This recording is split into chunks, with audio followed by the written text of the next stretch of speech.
Hi, everybody. In 1620, a small band of pilgrims came to this continent, refugees who had fled persecution and violence in their native land.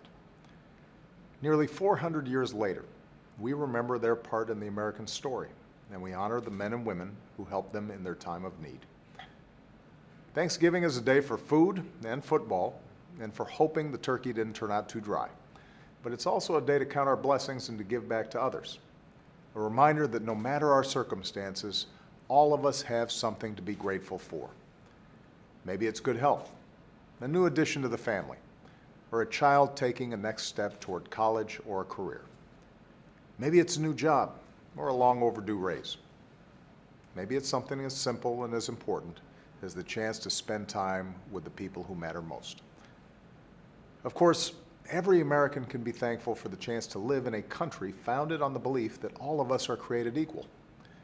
And as president, I'm thankful that I get to see the best of America every day. The courage of our troops and veterans, the resilience of our families, and the basic goodness of the ordinary people who call this country home.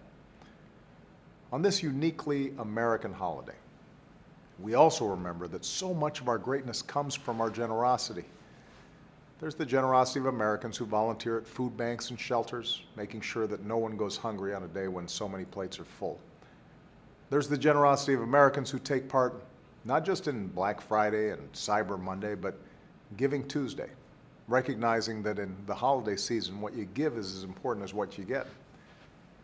And I've been touched by the generosity of the Americans who've written me letters and emails in recent weeks, offering to open their homes to refugees fleeing the brutality of ISIL. Now, people should remember that no refugee can enter our borders until they undergo the highest security checks of anyone traveling to the United States. That was the case before Paris, and it's the case now. And what happened in Paris hasn't stopped Americans from opening their arms anyway.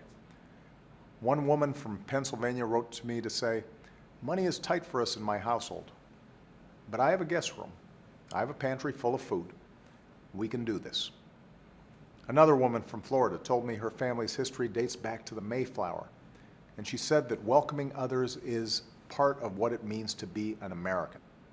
Nearly 4 centuries after the Mayflower set sail, the world is still full of pilgrims, men and women who want nothing more than the chance for a safer, better future for themselves and their families.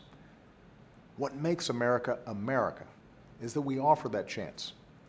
We turn Lady Liberty's light to the world and widen our circle of concern to say that all God's children are worthy of our compassion and care. That's part of what makes this the greatest country on earth. I hope that you and your family have a wonderful Thanksgiving, surrounded by loved ones and full of joy and gratitude.